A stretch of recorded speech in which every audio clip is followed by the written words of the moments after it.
Hi guys! Welcome back again to my channel. So for today's video, ayan, punta tayo ng Malabon Zoo. So, isa siya guys sa mga bucket list ko. Finally, napuntahan ko na rin. So, tara na, samahan niyo ako. Itutur ko kayo guys. So, ayan na yung bungad ng ng Malabon Zoo. Pansin nyo guys, hindi siya crowded. So, Sunday to ha, pero walang ako masyadong nakikitang tao, parang iilan lang. So, ayan na, papasok. Ayan na yung entrance niya.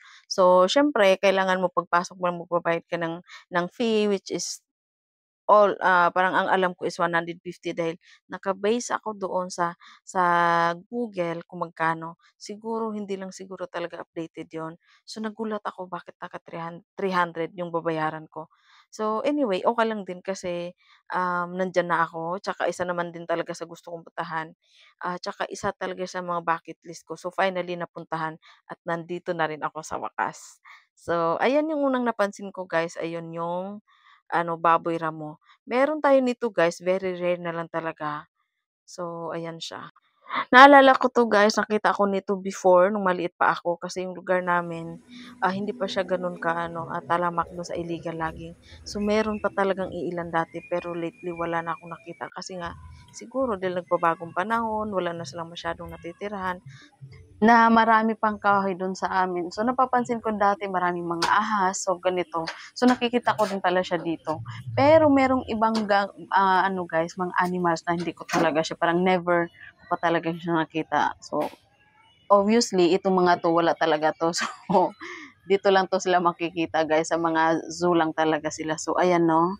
So, ayan, nakakatuwa lang guys kasi na-appreciate ko 'tong lugar na 'to kasi kahit papaano binigyan nila ng ano ba yun, yung maintenance na talaga sa mga aso, yung nalilinis yung maintenance nila diyan.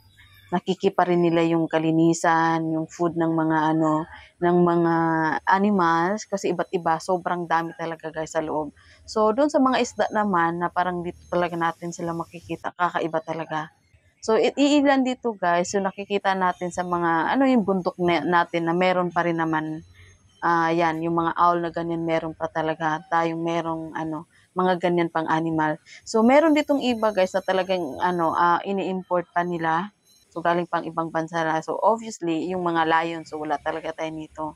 So, ayan guys, may mga sila din sa mga instruction, bawat cage may mga instruction sila na parang hands off ka talaga sa kanila, hindi ka puwedeng lumapit, lalo na dun sa mga animals na talagang napakadelikado. So, may mga safety naman sila na mga, ginagawa like talagang hanggang dun ka lang. Tapos yung mga cage na sobrang kapal, na hindi mo talaga puwedeng kahit hawakan. So, yun, safe naman talaga dun sa mga nanonood. So, ayan, marami sila guys at saka pansin mo diyan, ayan yung mga turtle nila na meron naman talaga tayo. So, pansin ko guys din na yun, since Sunday siya guys, merong iilan lang, mostly talaga guys mga family yung mga nandito at saka mga bata. So, dahil ako minsan ano bang tawag dito, parang isip bata. So, gusto ko yung mga ganitong trip guys actually. So, mas prefer ko yung mamasyal sa mga ganitong lugar, sa mga museum. So, ito yung mga bet ko, no, kaysa mga gumala kung saan-saan. So, actually guys, yung entrance niya hindi ko talaga in-expect kasi parang, nung nag-search kasi ako sa online at was 150. Tapos nung pumunta ako diyan naging 300. So, wala na akong choice, andiyan na rin at saka gusto ko naman talagang pumunta. So, no choice kahit mahal. So, ayan. Ayan yung mga nila, ayan yung sa labas nila, ayan yung parang nila, entrance nila. So, ayan guys, pakita ko niyo, di ko alam kung anong klaseng tiger 'to, basta ang alam ko tiger lang talaga 'to 'no. So, ayan siya, hindi ko rin ma-explain at kasi walang guys, walang magsasabi sa inyo na ito yun, ito yun. So, parang, i-discover mo ng sarili mo, magbasa ka. So, malalaman mo na lang from that instruction, from that mga warning. So, ayan, walang magtu-tour sa'yo na ito yun. So, compare dun sa ibang zoo na may yung mga museum or mga ibang mga areas na may mga nagtu-tour talaga. So, siguro dahil limited lang din talaga yung mga staff nila, ayan. So, ayan yung mga so ine-expect ko dito guys yung ano ba yun, maraming unggoy or mga pero ayun sa makikita mo susunod na video parang isa lang yung nakikita kong yung orangutan. So, ayan yung mga isda nila guys, itong mga 'to is mga endangered species na talaga. So, ayan. So, kung makikita natin may mga iilan diyan yung mga goldfish na which is makikita natin yung binebenta sa mga palengke, yung nilalagay nila sa mga aquariums, ito yun. So, nakaka-ano lang guys, nakakatuwa kasi yung mga ganyan, ayan, yung mga ganyang klaseng mga species talagang ano, dito mo lang siya makikita. So, dahil iilan na lang sila, talagang pini-preserve din talaga ng mga zoo, 'no? So, ayan, may mga ano, nakakatuwa lang guys kasi yun nga, oh, yung mga facilities nila, ayan. Talagang may mga ano sila diyan. Meron pa dito guys ano, yung crocodile na talagang habang pinapakain siya ng ano na talagang nakakalula kasi sobrang ang laki talaga niya 'no. So ayan na siya guys, ayan na yung ano na yan, yung crocodile yan na ano ko na-capture ko yung habang pinapakain siya ng mama. So parang natatakot lang ako dun para sa safety nung ano, nung nagpapakain kasi nga 'di ba, what if madulas siya, siya yung malamon ng crocodile. 'Di ba? So, dapat may ano sila, suggestion lang 'no, dapat may area talagang for safety na rin dun sa staff. Kasi yung disgrasya hindi natin masabi. So, ano ko lang naman yun, comment ko lang naman yun. So, ayan. So, may mga ano, may mga area sila guys na yung mga off limit na hindi ka talaga pwedeng pumasok. So, not sure bakit. So, hindi ko na rin inalam. So, ayan guys, aside dun sa mga animals guys, meron din silang mga halaman na mga rare din na talagang pini-preserve pa rin nila. So, ayan yung mga goldfish na malalaki. So, actually guys, yung area ng Malabon Zoo, ano 'pag nandoon kayo ine-expect mo na sobrang dami ng mga animals, pero siguro hindi ko rin ma-explain bakit. So, parang ano, yung iilan na lang na dapat marami pa talaga siyang ipapakita. So, I don't know bakit. So, ito guys may tapos ano, hiwa-hiwalay sila. So, siguro dahil limited lang yung space kaya siguro pinag-ano yung customize na lang o pinagko-compress na lang sila kung saan sila puwede like per ano lang siguro, per department or what. So, ayan yung nakikita ko diyan. So, malawak yung ano, Malabon Zoo. Pero sana meron pa silang maipakitang mga other kinds of animals na ayun, ayun mga ganyan. So, very rare talaga guys. Dito lang natin siya makita yung mga ganyang goldfish. Ayan, nakakatuwa. Ayan. So, pansin ko guys meron tayong mabibili sa mga ganyan like mga palengke, may mga ganyan. Pero siguro itong mga ganitong ano, mga isda is talagang siguro yung iba import pa talaga, yun. So, ayan may mga ano sila, may mga ano sila dun, instruction din sila doon kung anong klaseng animals 'to, anong klaseng species 'to. May mga explanation sila doon like ayun, saan nagmula, yung mga ganyan. So, hindi na ako nag-bother or nag-ano ng time na para magbasa o mag-effort ng time para magbasa. So, ayun, kinunan ko na lang ng mga video, ayan. So, nakakatuwa lang kasi parang, 'di ba, nape-preserve pa rin. Super, super ganda, guys. So, I suggest, I recommend dun sa mga, lalo na dun sa mga family. I'm sure matutuwa yung mga kids niyo pumupunta sa ganito kasi parang ma-amaze sila na, uy, nakakaano, 'di ba?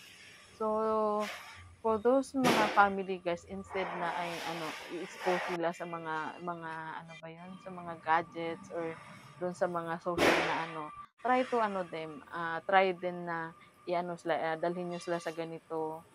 Ayun yung family bonding ta's at the same time ay nag-e-enjoy sila do'n sa mga nakikita nila kasi parang pangkalahatan talaga, regardless kung bata ka or matanda ka, mahilig ka sa mga ganito. So, ito yung the best na ano, puntahan niyo.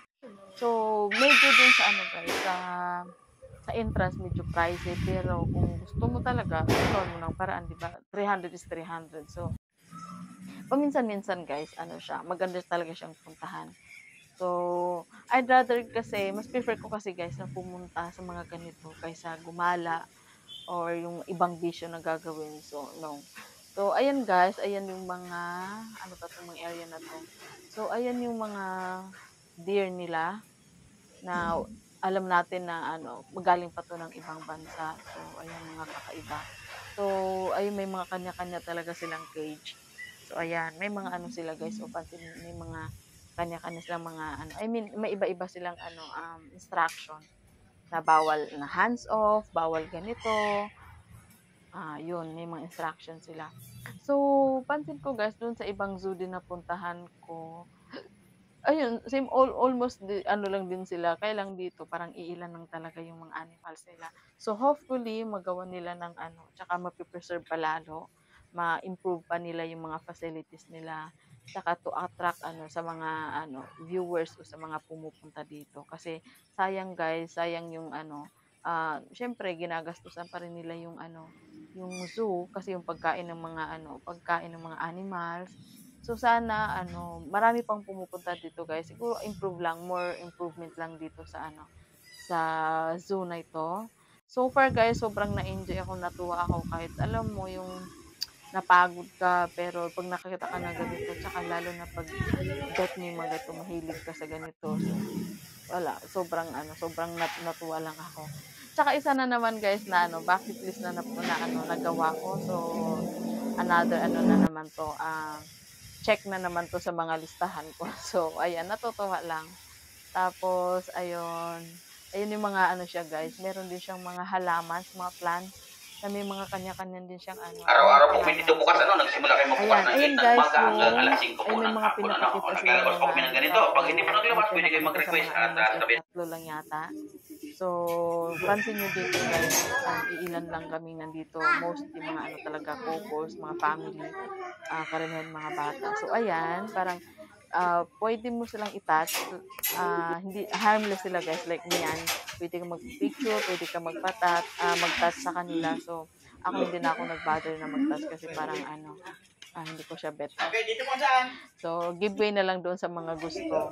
Ayan, mga kasamang Malabon. So, ayan yung parang pinaka-stage ko guys. Ayun yung stage na Dito muna talagang kayo. hindi ko kaya kahit hawakan yung balat talaga. Iba yung nararamdaman ko. Ewan. Yung may mga ganun tayong phobia guys, no? So, doon lang ako kay Marimar. Ayan, humawak. Sa ahas parang hindi ko talaga kaya. Kasi, ewan, talaga din. So, ayan si Marimar guys. Sabi ni Kuya, Bisaya yan kasi nakaka-interview. So, ayan si Marimar. Very friendly siya guys. Pwede mo siyang i-hug, pwede mo siyang i-touch. Tapos, favorite niya is french fries.